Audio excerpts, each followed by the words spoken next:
Tá compartilhando ou não ainda? Agora tá. Tá. Beleza. Parabéns, primeiramente, Estê, pela volta e Olivia pela superação dos desafios. É muito estimulante ouvir vocês. Foi, né? Está sendo, na verdade. E eu vou fazer hoje, então, a resenha do texto da aula passada, que foi apresentado pela Maída, e o autor principal é o Nicola Molinaro, e é um texto em que ele vai analisar herpes de um ponto de vista dos elementos funcionais. E aí é esse close probability does not only affect N400 amplitude, N400 amplitude, o caso das preposições complexas. Não consigo passar. Ah, não sabia. Eu não vi nada disso. Estava achando, meu Deus do céu, será que eu estou esquecendo assim as coisas? Não, É não. porque eu não vi. Isso, não. Vou Ok. tentar, enfim, não sei se eu vou conseguir falar como a Maída, mas vou tentar, a Maida, vou tentar dar uma revisão geral no texto, enfim, ver se todo mundo vai compreender. Eles investigaram, então, buscaram investigar a natureza eletrofisiológica de collocations, padrões modificados. No próximo slide eu falo o que são essas collocations, mas basicamente são estruturas sintáticas, estruturas linguísticas que são meio que fixas. Então, um exemplo são as expressões idiomáticas. E aí, no caso, os autores estão analisando pares de preposições que normalmente sempre andam juntas dentro das expressões. E aí são essas dentro da linguagem, né? E aí ele chama elas de collocations, expressões linguísticas relativamente estáveis, vamos dizer assim, conjuntos de constituintes que normalmente aparecem juntos.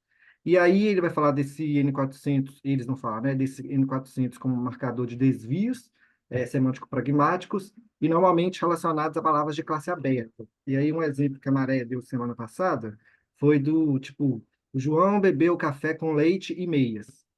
E aí esse desvio semântico-pragmático elicia esse N400 normalmente. E aí é um N400 mais voltado para um desvio conceitual, digamos assim.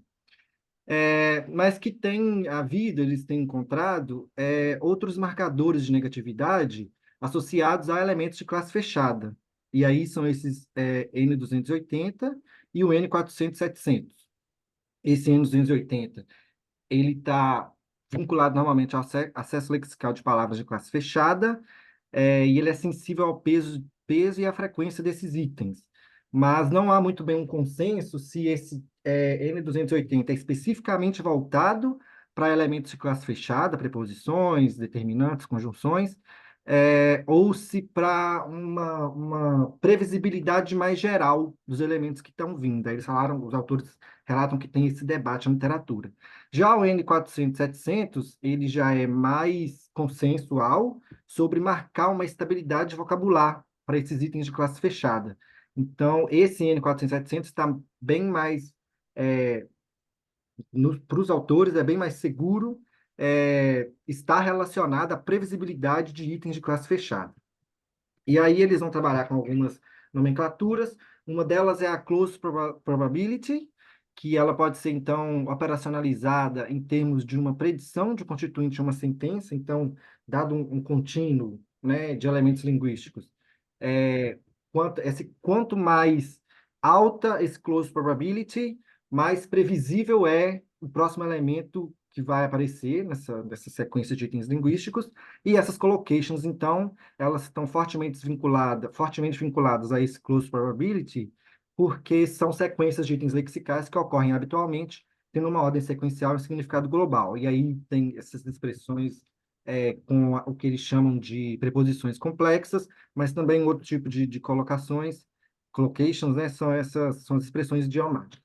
Eles buscaram investigar, então, se, assim como negatividades semântico-pragmáticas, o N400, a manipulação de uma preposição em um contexto de alta predictabilidade poderia eliciar uma negatividade relacionada a essa manipulação da segunda preposição.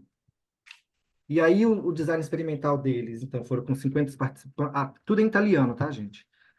Com 50 participantes, 26 mulheres, 24 homens, a idade média de 19 a 24 anos, todos estudantes universitários, e os estímulos foram 60 sentenças do italiano, contendo um P2 padrão. Aí, nesse exemplo abaixo, por exemplo, em espanhol fica esistono molte prove a sostegno di quella ipótese. E aí, esse di é o P2 previsível, que vem acompanhado com esse A, enquanto que em um B, o per normalmente não vem acompanhado desse A, e aí geraria para os autores um certo tipo de quebra de expectativa, como acontece com o N400. Só salientando, que eu não coloquei isso no slide, todas as sentenças, mesmo com o P2 modificado, não geravam a gramaticalidade, mas geravam um certo estranhamento. Se, opa, tem alguma coisa estranha aqui. Então, foram 60 sentenças do italiano, contendo esse P2 padrão, nesse par, né? E 60 contendo o P2 não padrão. Essas 60 sentenças iniciais foram retiradas de um corpus, tá? E eles viram lá coisas de frequência, qual a frequência de aparecer ou não, e baseado nessas 60 primeiras que eles extraíram, eles modificaram, criando outras 60 com esses P2 modificados. E aí eles também fizeram um teste, antes de aplicar o experimento, para ver de compleção, né? De completude. E aí, o P2 era um espaço vazio, as pessoas tinham que ir lá e preencher, e acho que tipo 90%, 98%, 89%, mas enfim, uma taxa bem alta dos participantes marcaram as preposições que normalmente vêm acompanhadas. E eu acho que 0,7% colocaram preposições diferentes. E aí, cada um deles viu 60. Então, dividiram essas 127 sentenças em dois grupos, todas Deixa eu só te embaralhadas. perguntar uma coisa, mas o Pode. collocation é assim, sostenho de, isso é collocation? Como é que é? Desculpa. O Ah, collocation, sim, o collocation seria esse a sustento de, em que o a, na maioria assustei. das vezes, ele vai aparecer junto com esse de. Então é como Ah, se, e aí esse a de, eles têm uma relação entre eles que forma um hum, bloco grande. O ah, exemplo que eu tenho, talvez, só, enfim, do português, eu não pensei em exemplos de preposição, mas é alguma coisa tipo, estou chutando aqui, tá?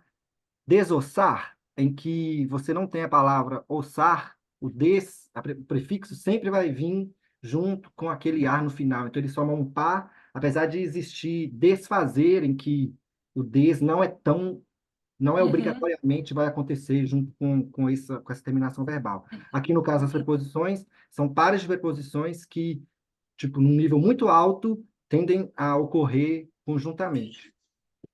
E aí, essas 120 sentenças foram divididas em dois grupos de 60 sentenças, com os tipos, né, as modificadas e as padrão embaralhadas, e cada participante, enfim, teve que ver nessa sentença. Então, esses estímulos foram apresentados um a um, então cada elemento da palavra, cada elemento da sentença aparecia individualmente na tela, por palavra, e eles tinham uma duração de 300 milissegundos na tela para o estímulo apresentado, e depois 300 milissegundos de tela branca, especificamente até o P2. Vocês estão vendo aqui meu mouse, né? Até o P2. A última palavra, esse último N, porque aqui no exemplo tem, por exemplo, essa quela hipótese, ele tinha um intervalo maior entre o último estímulo P2 e esse próximo N, um intervalo de 1.500 milissegundos, e isso com o objetivo de identificar a atividade eletrofisiológica iniciada especificamente pelo P2. Então, eles atrasavam um pouco o aparecimento desse último elemento para não ter mistura, né, vamos dizer assim, de processamentos diferentes ocorrendo. E aí, nesses experimentos, eles manipularam, então, tá, e além disso, eles manipularam o peso e a frequência desses itens P2, os manipulados e os padrão, com o objetivo de tornar os estímulos o mais, eu coloquei padrão possível, mas é o mais Eu equalizado. for. Isso, para não ter uma discrepância grande entre os estímulos que eles inseriram na manipulação dessas sentenças e as preposições que acontecem normalmente. E aí, quais os resultados que eles encontraram? Que como eu tinha falado lá, esse N280, normalmente ele está relacionado com acesso lexical dessas palavras e ele é sensível ao peso e à frequência desses itens. Como esses autores fizeram essa manipulação, é, como esses autores fizeram essa manipulação para poder manter um equilíbrio entre frequência e peso da palavra, esse 200 N280 não apresentou diferença entre os estímulos padrão e padrões e modificados. Possivelmente em razão desse componente herpes associado ao peso e à frequência dos itens, características essas que foram ajustadas, né, pelos autores do estudo. O N400 e 700, por outro lado, ele apresentou um pico de negatividade entre 350 e 600 milissegundos para sentenças padrão, com o par das preposições é, normalmente utilizados, e nos contextos das sentenças com a preposição modificada, a P2 modificada, eles identificaram uma leve redução dessa negatividade no nesse grupo dos estímulos modificados, demonstrando que a quebra da expectativa sobre esse item funcional elicia também uma assinatura eletrofisiológica, porém diferente do N400. Ambos esses componentes, tanto o N280 quanto o N400 700, são lateralizados à esquerda e especialmente na região frontal. Eles fizeram uma análise de filtrar separadamente os eletrodos na linha medial e também lateralmente. E aí eles perceberam que, nos dois contextos, os eletrodos centrais foram sensíveis a um tipo de variável que eles analisaram, enquanto que os laterais, especialmente os esquerdos, foram sensíveis a mais de uma das variáveis que eles calcularam lá depois, que era com relação a longitude, a região e também com relação aos estímulos. No meio foi sensível só à longitude, enquanto que lateralmente eles identificaram uma sensibilidade maior tanto ao tipo de estímulo e aí ao tipo de estímulo associado com regiões específicas, especialmente, então, a parte frontal do lado esquerdo. E aí eles viram que essas collocations demonstram bem que nós utilizamos predictabilidade ou previsibilidade para o processamento da linguagem, especialmente nessa questão sintática. Então, parece que a gente é sensível ao que ainda não apareceu, considerando o passado, a gente está prevendo o que vai aparecer, e que esse N400, o N700, N400, 700, perdão, esse componente difere do N400 tradicional, no sentido de que os estímulos manipulados refletiram uma diminuição da negatividade, enquanto que em contextos semântico pragmáticos, é o N400, a manipulação dos estímulos tende a aumentar essa negatividade. Isso demonstra que N400 e o N400-700 são componentes distintos, incluindo aí também o N280, em sua assinatura eletrofisiológica e também parecem ser sensíveis a diferentes tipos de informação linguística. Um ponto que os autores ressaltaram a manipulação no finalzinho do texto, né? A manipulação de idioms, de expressões idiomáticas, pode jogar a luz sobre esses blocos, sobre essas collocations, sobre qual a assinatura eletrofisiológica dessas collocations, e seriam collocations diferentes, enquanto que um autor, no finalzinho do texto, ele fez uma análise parecida com a deles para determinantes, e aí eles viram que para determinantes o N400 era muito mais relevante do que esse N400, 700. Então, que talvez também diferentes tipos de informação funcional vão ter assinaturas eletrofisiológicas diferentes com respeito a essa questão de predictabilidade. Enquanto que o N400, para os determinantes, enquanto os determinantes parecem ter uma assinatura similar àquela do beber café com meias, previsão a predictabilidade desses itens funcionais parece eliciar, na verdade, um N400 menor e com um tempo de duração mais longo também. E aí, na semana passada, a Maréia, o Léo e a Maíra ficaram discutindo também sobre se esses 600 milissegundos aí que eles dão, esses 1.500 milissegundos depois do P2, se esses dados também não poderiam significar um tipo de reanálise, ao invés de especificamente separar o tipo de assinatura neurofisiológica desse P2 modificado. Mas aí fiquem abertos esses debates, e basicamente foi isso. Se alguém tiver dúvidas. Ótimo, Nilson. Eu não vi e adorei conhecer.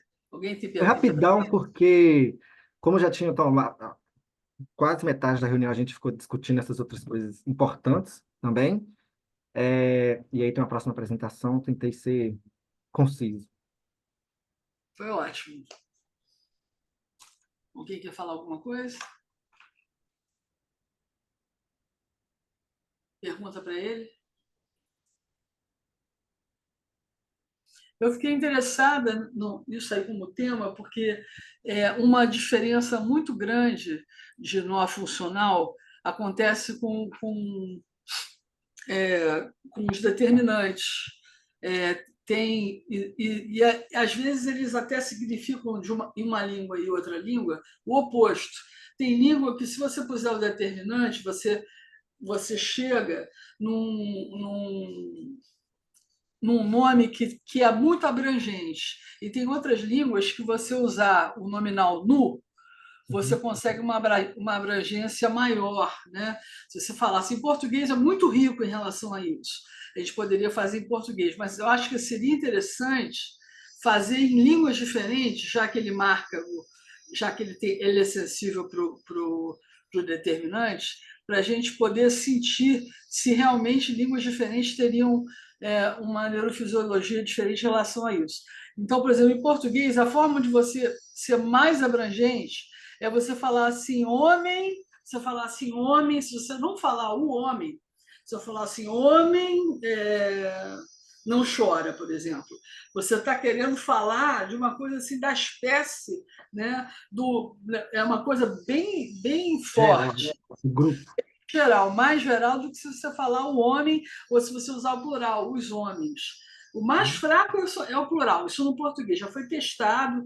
Tem uma francesa, Dobrovny, que já testou isso bastante no português, e ela viu que o plural não chega de forma nenhuma ao topo, né, como chega o nominal nu, né? Então, se existe uma assinatura para isso, acho que seria interessante, né? E acho que seria interessante a comparação das línguas. Talvez alguma língua indígena tenha uma previsão muito diferente da nossa em relação a isso. Seria interessante verificar se usar para uma língua pode ser o marcador e Uhum. não usar para outra pode ser o marcador, dependendo de quanto, entendeu? Ia se fazer um movimento legal, semântico, assim. Ia ser uma pesquisa muito bonita. E eu E acho que não, pode, acho que bem inédita.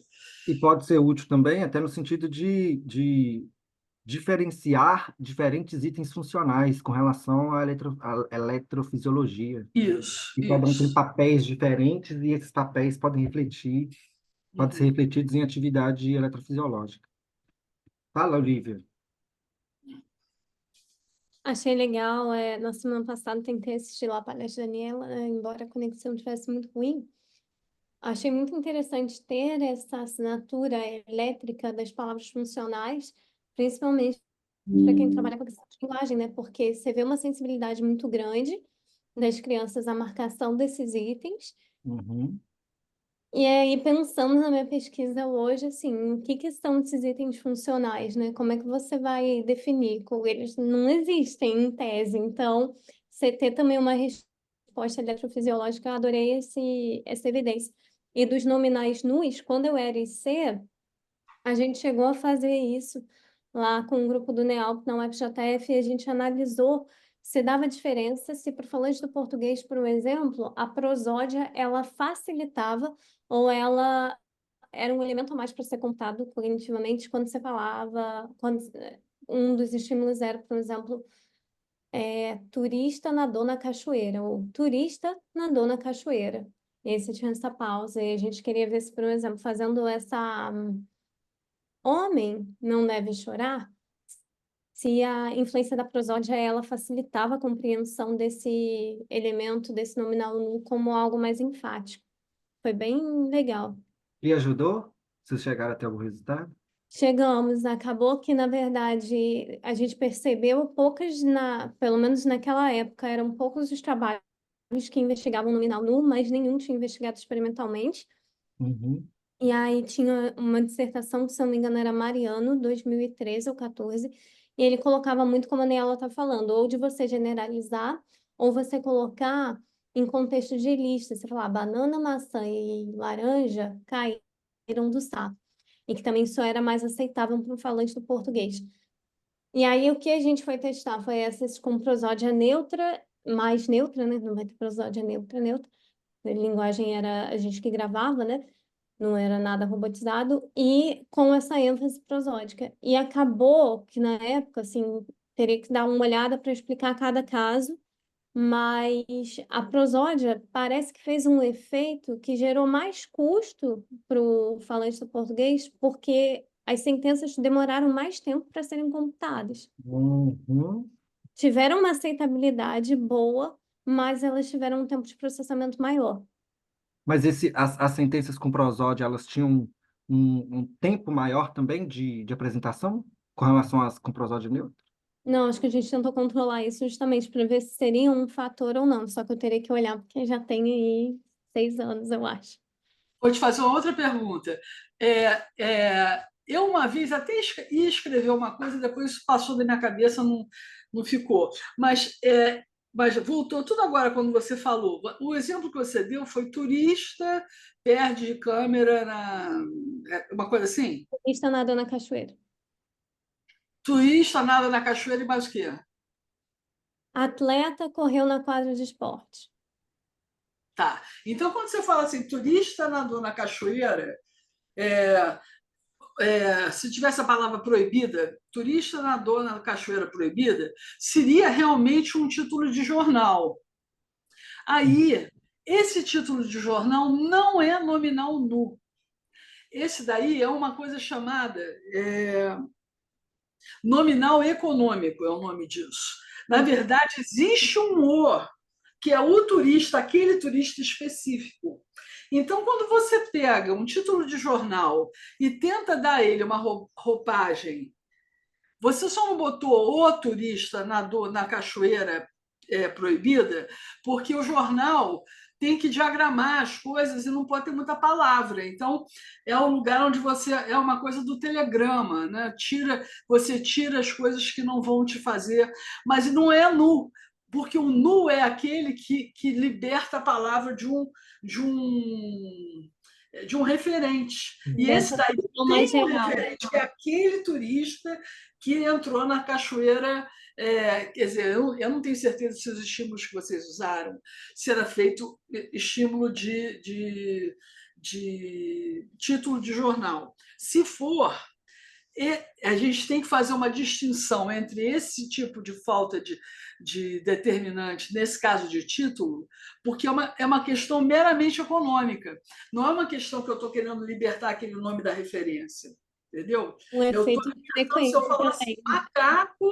macaco não consegue distinguir azul. E esse eu estou libertando o macaco da referência.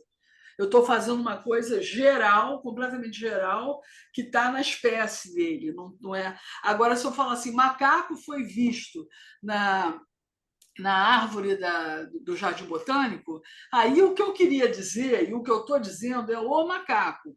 Eu só não botei lá porque não quero gastar o espaço do papel. Mas a pessoa que tá lendo, apesar de ser nu, ela não interpreta como nu, ela interpreta como específico, entendeu? Na época, eu não lembro, pelo menos a gente não trabalhou, não sabia desse conceito de nominal econômico, e não Aham. me lembro, não consigo agora me recordar nenhuma frase que tenha sido nesse sentido, que não seja relacionado ao evento, né? Porque quando você fala turista nadou na cachoeira, macaco foi visto no galho do Jardim Botânico, ou atleta correu, são todos relacionados a evento, né? São, Eu não são. consigo me recordar de nenhuma, mas seria legal agora, pelo menos, não sei se esse conceito é mais novo, contrastar também as frases para ver se nesses tipos que são frequentes de notícias de jornais, as pessoas teriam uma aceitabilidade ainda maior ao tipo de nominal nulo. Ah, tá. Isso mesmo. Porque na época, por exemplo, a gente não sabia. Aham. E a gente não testou, né? Mas também desconhecia o conceito. É. Se alguém tiver mais alguma dúvida, estou à disposição. Ok, podemos seguir. Sou eu hoje. Oi, Tá me Ana. ouvindo? Vamos? Tá, vamos lá. Vou compartilhar minha tela aqui.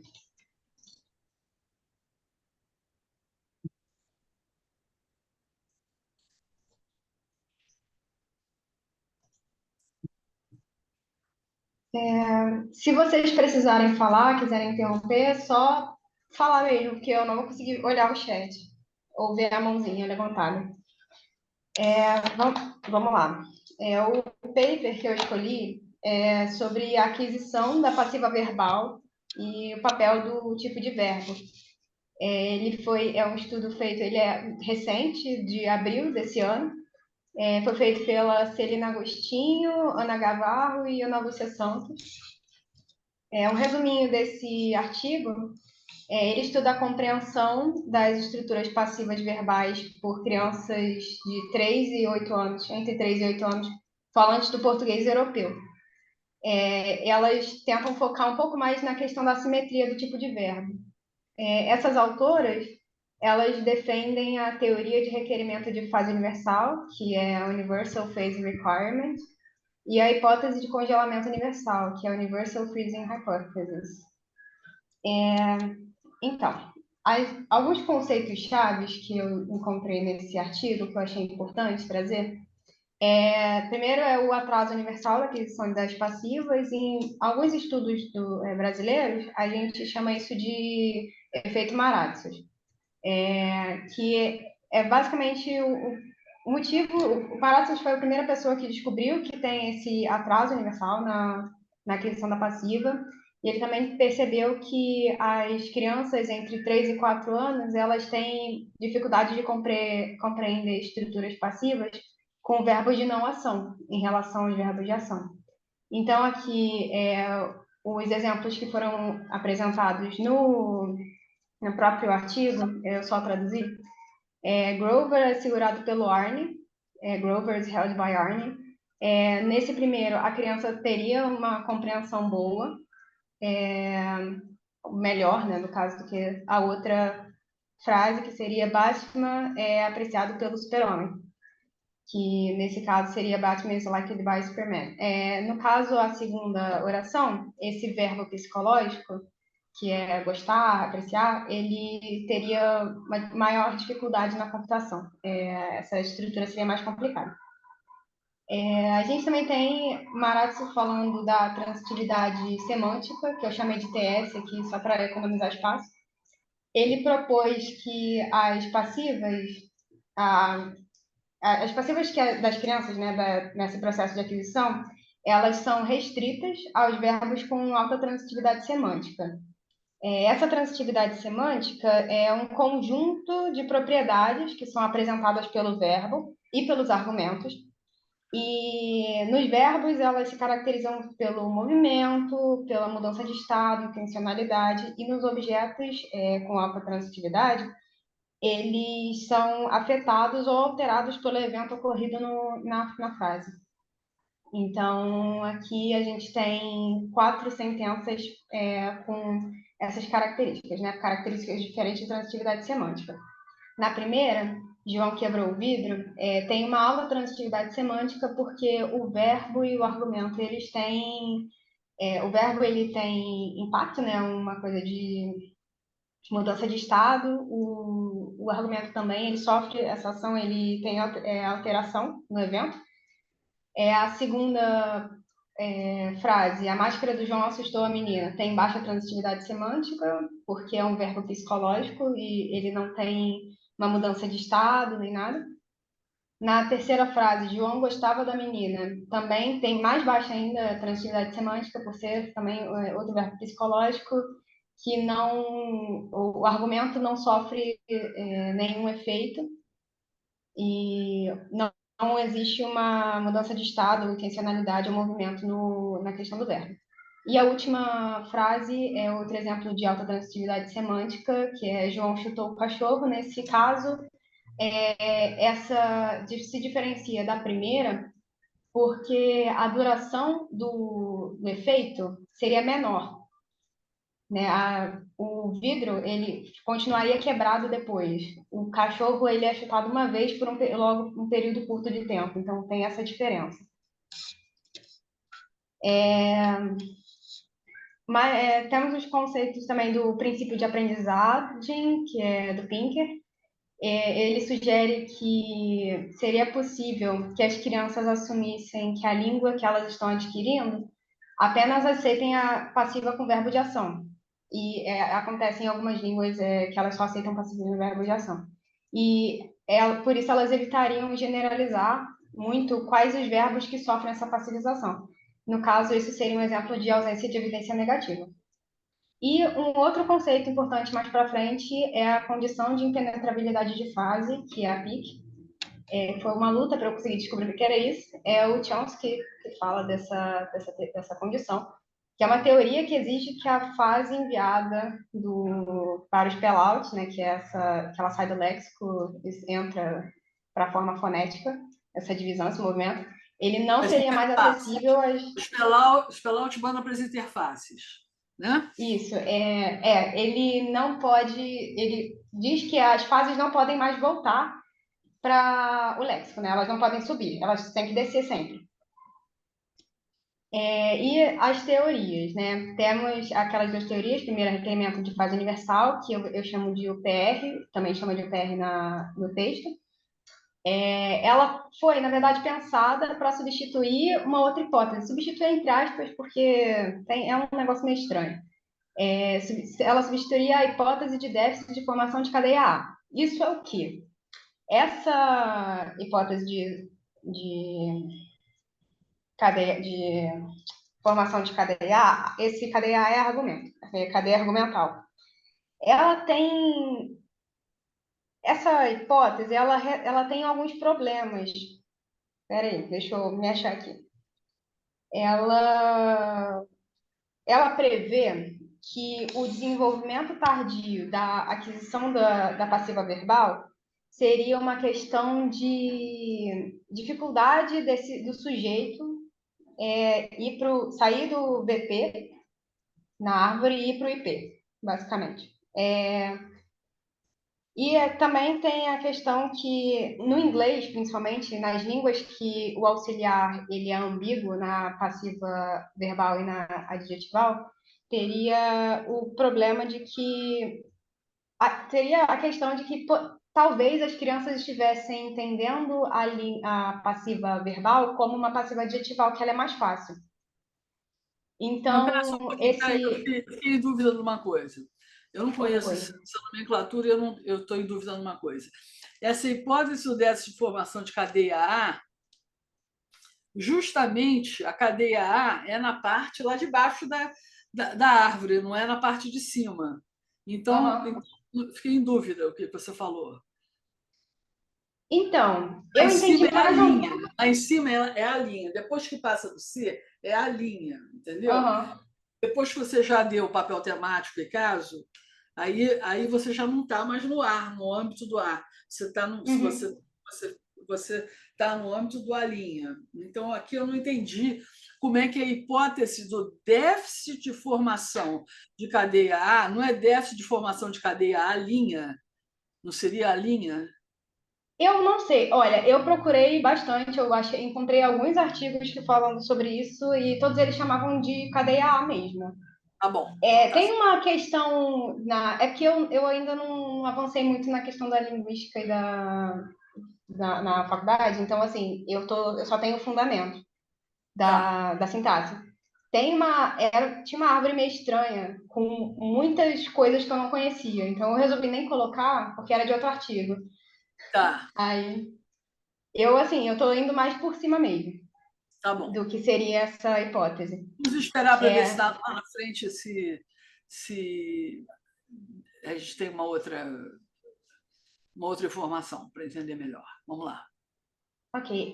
Então, essa hipótese que foi defendida pelo Collins em 2009, se eu não me engano, ela tem essa questão, né, de que ele acha que as crianças interpretariam no inglês as passivas verbais, as passivas com verbo de ação, como passivas adjetivais, que seriam mais fáceis.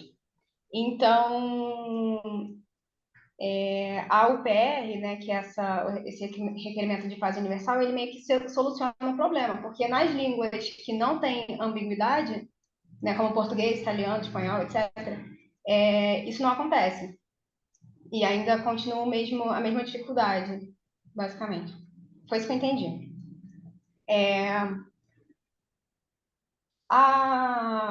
Aí, ao PR mesmo. Na infância, na primeira parte da gramática, teria um domínio V que seleciona um argumento externo e define uma fase. A gramática do adulto teria um VDEF, que eles têm um domínio V que não seleciona argumento externo e não define fase.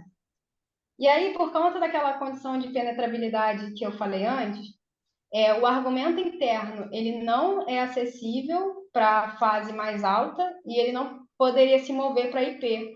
Então, a derivação quebraria e o IP continuaria sem as características, continuaria com características não interpretáveis. Então, a criança não consegue entender a passiva longa, basicamente. Isso aí está perfeito.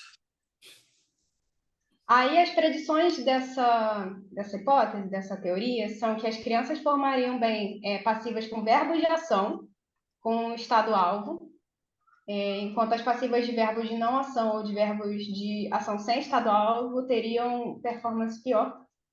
A performance também seria pior com passivas longas, né, devido a essa quebra nessa estrutura. Porque elas teriam uma interpretação adjetival muito complexa por causa da presença do agente da passiva, que é o by phrase. A outra teoria que a gente tem é a hipótese de congelamento universal, que é o FH. Essa teoria ela tem um movimento de smuggling, que é outra coisa que foi muito difícil de entender. Eu pesquisei bastante. Esse smuggling, ele é tipo um contrabandeia um nó para jogar para cima, basicamente. Pelo que eu entendi foi isso. Tem um nó funcional, que é o voice P, que ele seria legitimado pelo participio da passiva. Aí, o que acontece? O verbo, ele precisa checar o caso do objeto lógico e ele também precisa marcar um caso acusativo na sentença da passiva. A preposição do by, que é by phrase, né, que é o pelo, ou pela, ela teria traços não interpretáveis e seria basicamente um requerimento sintático da passiva. Essa preposição by, ela se seleciona um VP, e esse VP, ele teria a função de marcar o caso do DP em spec de VP. Eu não consegui encontrar, eles não colocam imagem no artigo dessa árvore, então, assim, desculpa, gente, mas vai ter que ser na fala mesmo. A checagem do caso acusativo, na passiva longa, né, que é com o agente da passiva, seria feita por um voice, por esse voice aqui, acho que o menor, se eu não me engano, no spec do voice, que ficaria a preposição, by. Aí, na passiva curta, que não tem esse by phrase, né, que não tem o pelo, não sei quem, pela, não sei quem, esse spec desse VP ficaria um prosão. Que não tem o by phrase, né? Não tem o by phrase. A curta não tem by phrase, então ela fica com prosão. Mas o verbo não é infinitiva, é engraçado. Não, mas é adjetival, né? Então razão é por causa disso. Sim. O núcleo desse voice P é ocupado pela preposição, no caso da curta, seria nulo, né? Então ele não tem. Esse movimento de smuggling, afinal, ele vai explicar como sustentar o movimento do DP do objeto lógico sobre o DP do argumento externo ou sobre o prosão. Aí, essa é a origem, basicamente, desse movimento por smuggling. Esses outros dois autores, que é o Gurk e Grillo, eles reinterpretaram esse movimento por smuggling a partir de requerimentos semânticos. Então, eles adotam o modelo de Travis, de 2020, sobre a teoria da estrutura de evento. Que aí, essa teoria é outra coisa complicada, que é um verbo de ação, ele projeta dois VPs. O VP1, ele causa um subevento e introduz o argumento externo. E esse VP2, ele projeta uma subeventualidade e introduz o argumento interno da oração. Essa é a teoria da estrutura de evento. Os verbos que aceitam... Desculpa, deixa eu continuar essa teoria. Na passiva, esses argumentos internos, eles são enviados para além do argumento externo e do VP1, que é aquele que marca o argumento interno e o argumento externo, e eles, por via desse smuggling, desse movimento. E aí, esses verbos, eles aceitariam a passivização, teriam um predicado become, que seria, esse predicado become, ele pede um argumento que denota mudança de estado, né? Então, assim, complicado também. Não sei se deu para entender, desculpa. Argumento Mas a de predição... become. Oi? Argumento de come ou de become? Become. Ah, tá. Ah, bom. Ok. Tá, então as predições dessa outra teoria são que esse smuggling ele estaria disponível para a criança por volta dos 4 anos pela via maturacional. As duas teorias são por via maturacional também, esqueci de comentar isso, desculpa. E a partir dos 4 anos, mais ou menos, elas passariam a entender, tal qual um adulto, as passivas tanto as longas quanto as curtas. E essa hipótese também prevê uma performance pior nos verbos de sujeito experienciador. Além uma baixa performance em passiva com verbo de ação, sem estado-alvo e verbo de não ação, né, que são os verbos psicológicos. Não haveria diferença significativa entre as passivas longas e curtas. É importante dizer também que existem alguns tipos de passiva no português, porque a gente tem uma diferença na seleção de auxiliar, que modifica se é uma passiva verbal ou uma passiva adjetiva. Geralmente, o auxiliar ser, ele está associado a uma passiva verbal eventiva, como o espelho foi partido pelo João, ele aceita o by phrase, né, esse agente da passiva. O auxiliar ficar, ele está geralmente associado às resultativas adjetivais, como o espelho ficou partido.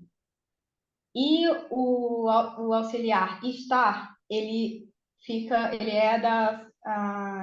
traz um sentido de estativa adjetival, como o espelho estava partido.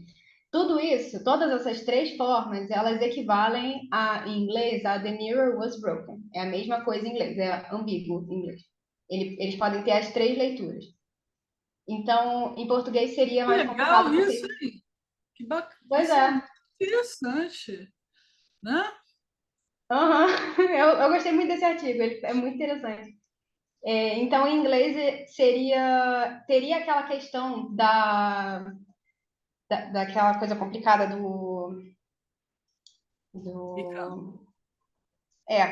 porque seria ambíguo. Eles pode ter a heurística e a criança está entendendo a frase porque é uma passiva adjetival, mas na verdade não, entendeu? Pode ser essa questão.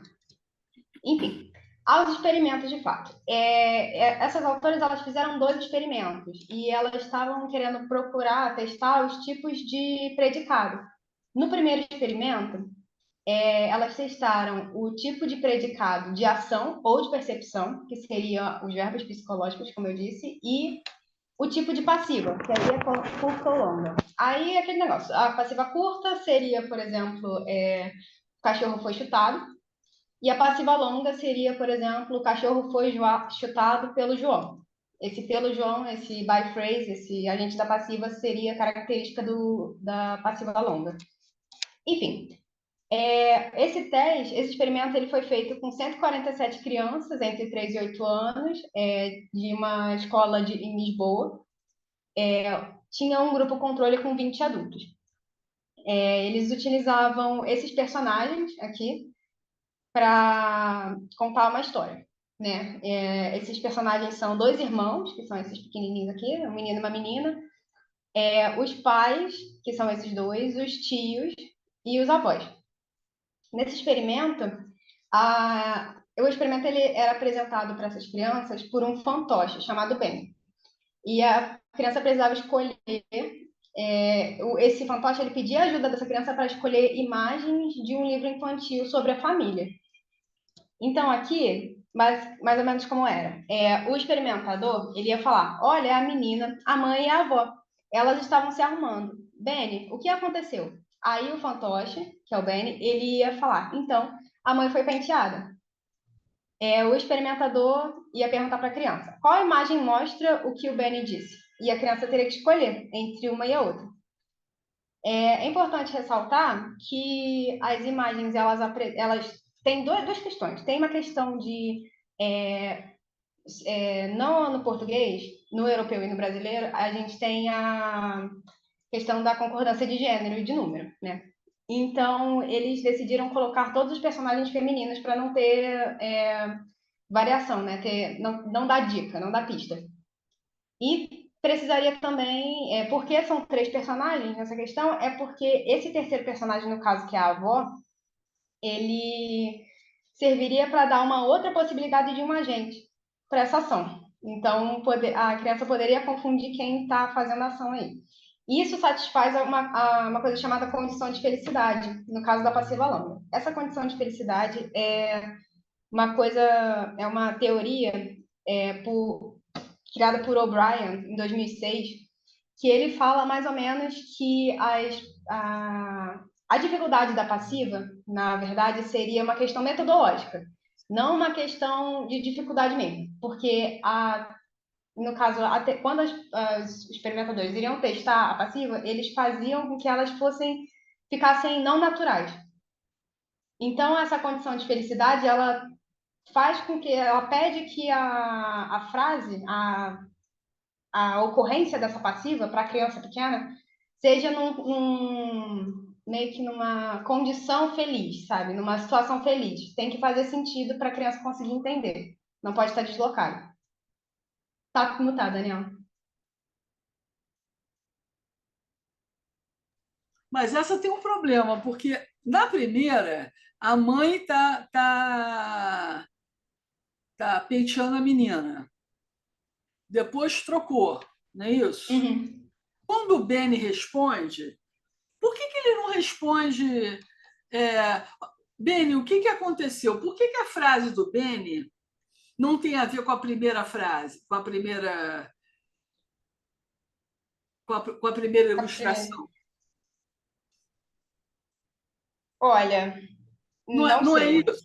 Eu tô certa do que eu estou falando. Olha, o experimentador fala para a criança: olha, é a menina, a mãe e a avó. Aí a criança está olhando para as duas figuras, é isso? Sim. Elas estavam se arrumando, tá perfeito. Benny, o que aconteceu? Aí o Benny poderia muito bem falar: a mãe, a mãe penteou a filha. Ele poderia, porque está aqui a figura disso. Então, Sim. então, se ele pode falar uma coisa ou a outra, a criança também pode apontar para uma coisa ou a outra. Eu não estou entendendo, são as duas figuras. Será que tem as duas figuras mesmo? Ou é uma figura? Não, eles apresentam as duas imagens.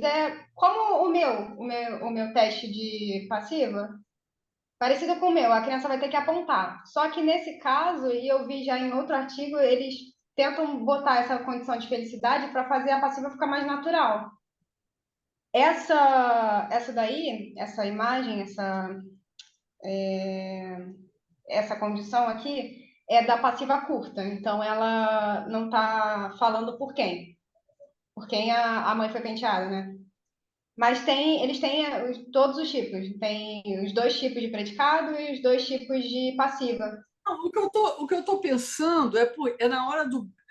Eu não acho que é feliz o Beni falar sobre a figura, a segunda figura. Porque o Beni poderia falar muito bem sobre a primeira figura, porque as duas são ações possíveis e que podem acontecer. Elas estavam se arrumando, primeiro a mãe penteou a filha, depois a filha penteou a mãe. Ah, entendi. Então, tipo, linha do tempo, né? Seria isso que você está pensando? Isso. Como é que a Ah, criança não vai. sei. Não sei. Poxa, é uma ótima questão essa. Eu não tinha pensado nisso. Realmente faz sentido. Entendeu? Como é que eu vou saber? Sim, E aí sim. a gente fica sem saber o que a criança achou do que o Beni falou, entendeu? Porque a criança Aham. pode. É muito difícil saber se ela errou ou se ela acertou. Sim. Caramba, é verdade. Eles falam, as duas imagens são apresentadas no PowerPoint. E a criança ela tem que escolher uma e anotar. Experimentador anota, né, numa folha qual foi a resposta. O Beni não respondeu? A mãe foi penteada? O Benny responde a primeira pergunta. O experimentador primeiro pergunta para a criança, para o Benny, né? Pergunta para o Benny. Ah, o que que aconteceu nessa historinha, né? E o Mas Benny, ele aí, responde, aí oi. ele responde, o bichinho responde que a mãe foi penteada, né? Isso. Isso, Olha só, se tivesse só as três da primeira figura, sem a mãe estar penteando a filha, as uhum, três estão ali. E aí, na segunda figura, a filha está penteando a mãe, tá? Então aí, quando o Benny fala, é, então a mãe foi penteada, é,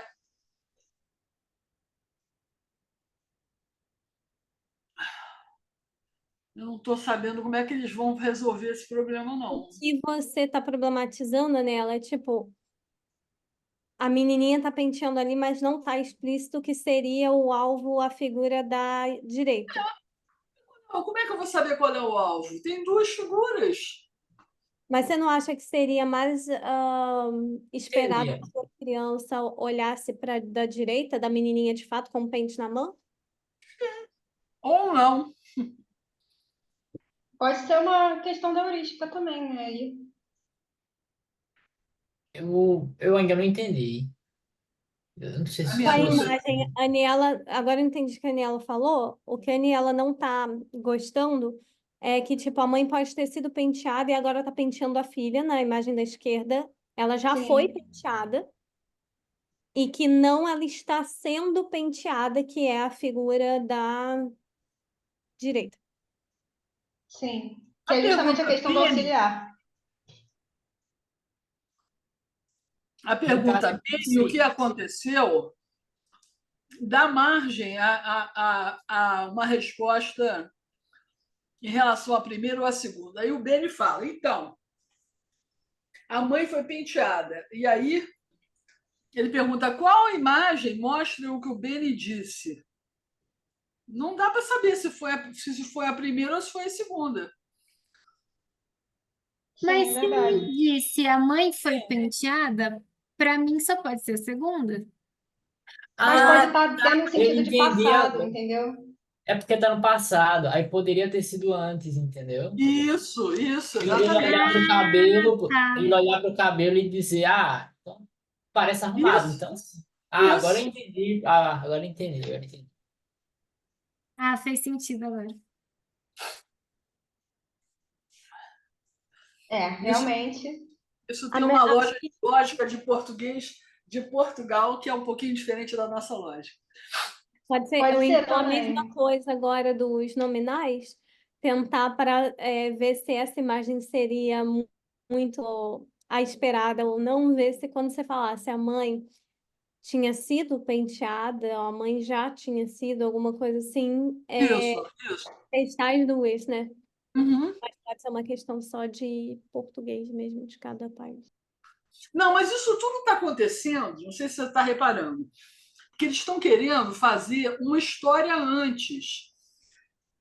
Se não fosse essa história antes, ela podia fazer simplesmente aquele esquema do Crane, que ela justamente não está fazendo porque ela não gosta do esquema do Crane. O Crane faz assim, uma figura só,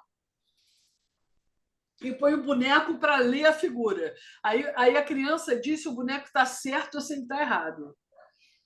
Ah, eu sei Entendeu? isso. Então, o que acontece? Eu li uma tese que foi do Lima Júnior, português brasileiro. A criança de 3 anos não conseguia entender. 3, 4 não conseguia entender. Tinha que ser 5, 6 para cima. Eu acho que eles não fizeram porque ia A perder. triangulação? A Ela não triangulação. conseguia entender o que era, se a imagem estava. Tipo, a valoração do que o personagem está falando. Entendeu? Uhum. Tipo assim, o personagem, o Benny vai descrever a imagem. E ele vai falar: a mãe foi penteada. Você pergunta para a criança: a imagem não é essa. O boneco está certo ou errado? A criança tende a entender se ele é bom ou ruim, não se ele está certo ou errado. As crianças mais novas, né? Porque aqui a faixa etária aqui é 3 a 8. O teste do Lima Júnior português brasileiro, que teve valoração, teve essa questão de valor da verdade, foi, se eu não me engano, 5 a 9, 5 a 7, 5 a alguma coisa. As crianças de 3, 4 anos não conseguiam entender isso. Eu acho que por isso que eles não colocaram essa questão de valor de verdade, né? Obviamente, eles estão tentando sair da triangulação, que é uma forma de testar isso, feita pelo Stephen Crane há muito tempo atrás, e ficou assim, tipo, o padrão de ouro. É você botar você triangular, porque a criança não gosta de nada que é diretamente com ela. É mais fácil para ela falar de um terceiro do que falar dela. Ela ainda não sabe direito as coisas de educação, ela sabe que tem uma coisa lá que a família não acha bom, que a família acha que não é bem educado, mas ela não entende direito o que é isso. Então, quando triangula, costuma ser tranquilo. Então, o Stephen Crane botou isso no mercado. Obviamente, isso foi criticado e essa moça está querendo fazer uma coisa diferente disso. Mas ela, para mim, ela está incorrendo com um problema aí da linha do tempo, especialmente porque ela está falando do ano passado. O que aconteceu? Sim. Pode ser ambas, né? Podem ser ambas as perguntas. Assim, mas o grupo adulto, né? O controle, que seria a gramática final, todo mundo acertou essas questões. Então, pode ser, na infância tem essa problemática Eu acho que e depois ela seja resolvida?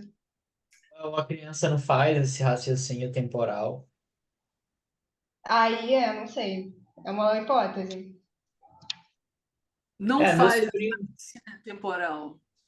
meu sobrinho mesmo, até uma certa idade, nunca sabia o que era ontem, amanhã e depois da manhã. Sempre se confundia. E assim, agora, já que a gente começou a problematizar, deixa eu levantar uma coisa também que eu fiquei pensando, Daniela. Essa questão da condição de felicidade para a criança não seria um argumento um pouco inválido, porque para a criança alguma sentença pode violar esse valor de verdade, essa condição de felicidade, já que ela tem sempre algo muito fantasioso também? Uhum. Porque a linguagem para ela pode ser muito figurada, que não vai ter problema o urso ficar dodói. Uhum. Mas talvez para a gente, ok, que é uma sentença feliz, mas é uma sentença que o urso ficar dodói, não, mas sei lá. O bully fala, tipo, pegar os desenhos animados, né? Coisas inanimadas. Então, assim, o que é uma condição de verdade para uma criança? Uhum. Pois é, isso também já foi bastante estudado. Tem um cara italiano, deixa eu ver se eu me lembro o nome dele agora. Não vou me lembrar agora, não. Mas é um cara italiano que ele estudou um negócio que é o Possible World Box, que a criança poderia fazer uma caixinha E dentro daquela caixinha, ela acha possível o bully falar. Então, ela cria um pequeno mundo ali, um mundo possível em que essas coisas podem acontecer. E aí, esse cara, esse italiano, ele provou que se você entrar numa caixinha dessa com a criança e mostrar alguma coisa que não pertence a esse mundo, a criança acha estranho. Quando você está dentro da caixinha que o bully fala, o bully não pode voar, porque o bully fala, mas ele não voa.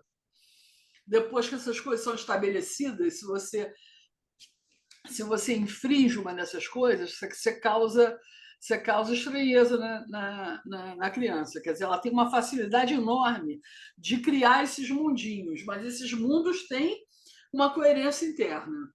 O trabalho desse cara é muito interessante.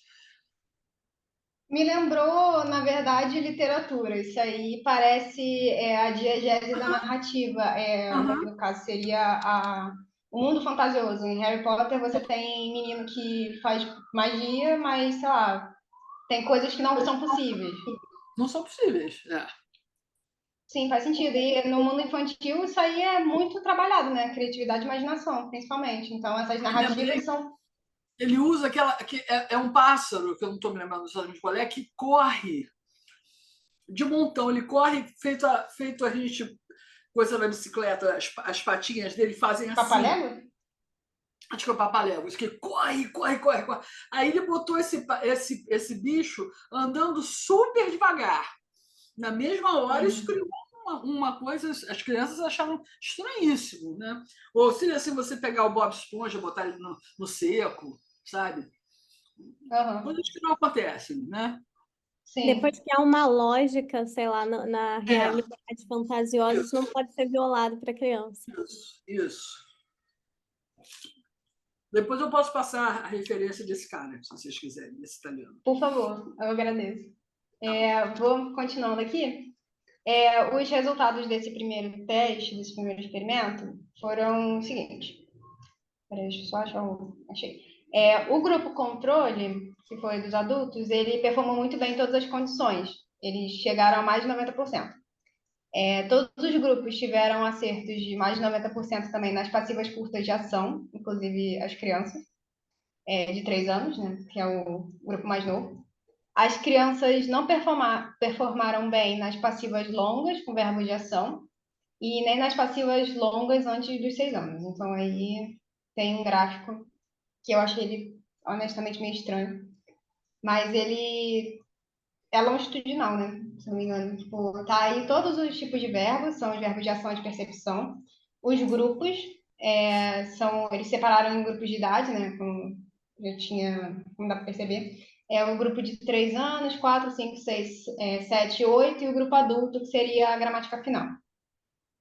Tem o comprimento da passiva, que seria uma passiva curta ou uma passiva longa, né? A questão da agente da passiva, presença ou ausência da agente da passiva, e a porcentagem de acerto, que está no outro lado.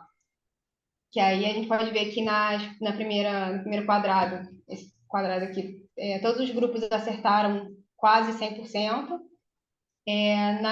mas na percepção a gente teve uma queda muito grande aqui, quanto mais novos. E os grupos adultos e de 8 anos, eles acertaram teto, né? A explicação que ele dá da passiva longa ser pior para as crianças? É aquela teoria do Freezing. Da quebra. Que não tem uma quebra na estrutura, porque o argumento ele não consegue se mover.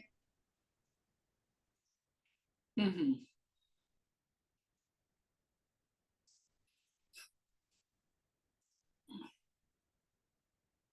Ok.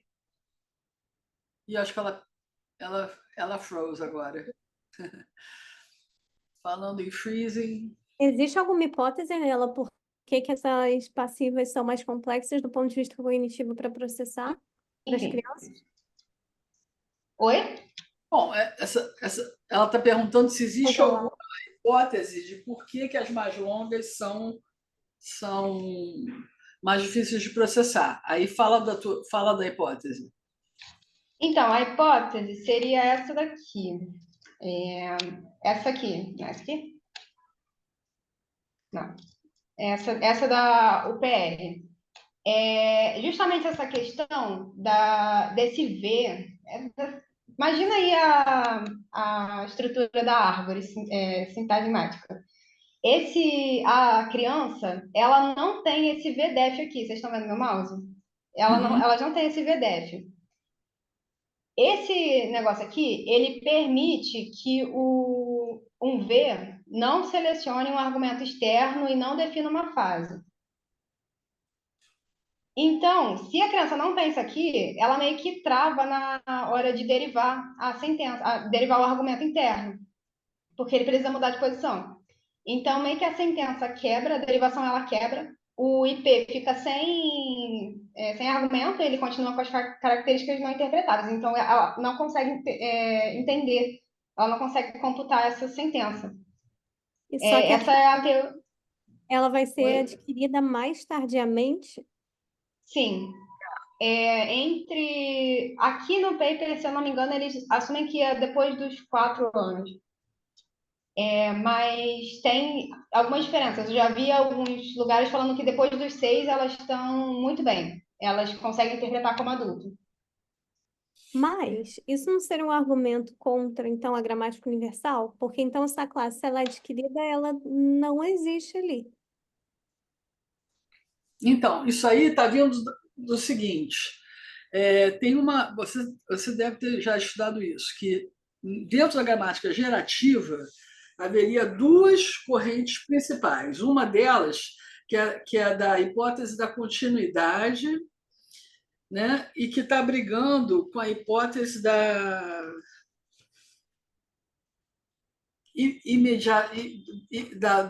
imediata, entendeu? Então, qual seria a diferença? Essa imediata quer dizer que a criança já nasce com tudo que ela precisa dentro do cérebro, mas ela não tem ainda os dados. Quando ela recebe os dados primários, aí essas coisas que já estão lá, elas se desenvolvem. E a outra da continuidade, que é a que venceu, é que, na verdade, você tem só o teu bootstrapping, só. Você começa a desenvolver, aí você vai... Depois que você entende, por exemplo, que existe DP, aí você faz uma série de partições semânticas de quantidade que você não fazia antes, entendeu? Antes é assim, é o elemento bola, é o elemento mesa, é o elemento cadeira. Mas depois você já faz coisas como eu quero essa cadeira, não quero a outra, que está lá, entendeu? Você muda completamente quando entra o DP. O DP mostra que as sentenças já estão se formando, né? O DP é a primeira coisa para mostrar que as sentenças já estão fazendo o merge, que elas estão se formando. Então, primeiro você passaria por uma fase que é a categorial. Você olha as coisas como simplesmente como coisas, você está, na verdade, como símbolos. Você não tá fazendo arbitrariedade sociana, você está fazendo uma coisa. E aí, então, isso é chamado hipótese da continuidade. Você, quando os sintagmas vão entrando, você continua aprendendo, revirando coisas que já estão dentro de você e que não eram parte da gramática, mas que começam a fazer parte da gramática integrada nesse momento. Então, é isso, é que mesmo dentro da gramática gerativa e dos universais, tem um pessoal que vai ser muito literal e que vai dizer que não, já está tudo pronto lá. E tem outras pessoas que vão dizer, não, essas coisas estão nos dados. E o fato da gente ter um merge faz com que a gente solucione problemas que vão chegando para a gente aos poucos. Então, por exemplo, no início, como tem SVO muito marcado, você nem presta atenção se é voz passiva ou se não é voz passiva. A criança pode interpretar uma voz passiva como ativa, simplesmente pela ordem que os argumentos vão aparecer. Aí depois é que ela começa a perceber. O que eu acho estranho é uma coisa que eu vou pegar ainda da De Villiers, que ela fala que, em primeiro lugar, a primeira coisa para a criança saber que é uma passiva é ter o by phrase, porque aí, quando tem o by phrase, ela saca que é o contrário, que o by phrase seria um marcador de passiva para a criança, a forma da criança entrar na passiva. E aí, esse cara está falando exatamente o oposto, que o by phrase é a coisa mais difícil da criança aprender. Mas assim mesmo eles podem estar falando a mesma coisa, porque, vamos dizer, a De Villiers pode estar falando que o by phrase faz a criança entender na marra, assim, pelo alto, que isso é uma passiva, mas que a análise da passiva, da compreensão da gramática da Mas passiva, não alçar a escritura, né? isso, É tipo o bootstrapping da passiva. isso. Pode ser, eu não tenho certeza, porque eu não li esse paper daí. É Não tipo sei. uma briga do que seria um gerativismo hardcore, tipo, você já vem com essas Isso, categorias, e uma não, você vem com a capacidade, mas você desenvolve ao longo das... Tá. isso. Deixa eu ver como é que chama a outra, que eu falei que é instantânea, mas não é instantânea, tem outro nome. Mas continua, Ana. Então, vamos lá. Os resultados, a gente teve também, eles fizeram uma análise dos verbos sozinhos, né? Esses foram os verbos pentear, pintar, ouvir, ver, nas frases, nas sentenças, nas passivas curtas e longas. Também teve essa questão do porcentagem de acerto e os grupos, né? Eles fizeram isso basicamente para ver se não tinha algum efeito diferente entre os verbos, né? Eles perceberam que os verbos de percepção, que são esses aqui, ouvir e ver, eles tiveram uma acurácia maior nas passivas curtas, no grupo de 7 anos, e menor nas passivas longas. Então, as crianças têm mais dificuldade na passiva longa com o verbo de percepção, né? Como tinha dito no outro. Isso sugere também o mesmo contraste de tipo de verbo que foi observado no inglês. Então, o português europeu também tem esse contraste de verbo de percepção ou verbo de ação, entre verbo de percepção e ação, que o Maracias falou lá no início. Houve também efeito de contraste lexical entre os verbos de percepção. As crianças demoravam mais para entender um dos verbos. Agora eu não me lembro se é o ouvir ou se é o ver. Mas elas tinham uma dificuldade maior de entender um dos verbos de percepção. E eles foram tentar descobrir isso, eles perceberam que era um efeito de contraste lexical mesmo. O experimento 2, ele segue a mesma metodologia do experimento 1, só que nesse, eles testaram o tipo de predicado, que é aquele de ação com ou sem estado alvo, e a presença ou ausência do by phrase, né, que é passiva longa ou curta. Foram 126 crianças testadas, entre 3 e 8 anos, e um grupo de controle de 20 adultos. Foram crianças diferentes, tá? E adultos diferentes. Não foram as mesmas crianças. Também em uma escola de Lisboa. A tarefa foi... Os materiais foram os mesmos. Como resultado, a gente teve que os verbos... As crianças com... peraí. O resultado das crianças com as passivas foi parecido com o do primeiro experimento. E o grupo de 3 anos teve 73,8% de acurácia na passiva curta.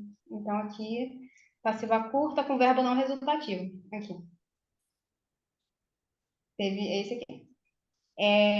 Mas aos 4 anos, ela subia, crescia muito. Teve uma diferença bem grande, que ela chegava a 93,8% de acurácia, né? Então, o mesmo tipo de passiva, ele tinha uma diferença muito drástica entre uma idade e outra. O grupo de 5 anos apresentou 88,8% de acurácia na passiva longa, com ambos os tipos de predicado. Então, eles tinham a mesma... Aqui, ó. Eles tinham o mesmo nível. Também fizeram contraste entre os verbos e também aconteceu contraste lexical nos verbos de ação e nos predicados resultativos. Não houve distinção entre o tipo de predicado na performance das crianças com as passivas no segundo experimento. Algumas observações, já está acabando. As crianças de 6 anos, falando do português europeu, elas apresentam a acurácia quase perfeita nas passivas com verbos típicos, que é aqueles de pentear e ação, pentear e pintar. Mas nas passivas de verbos de não ação, elas têm uma performance ruim.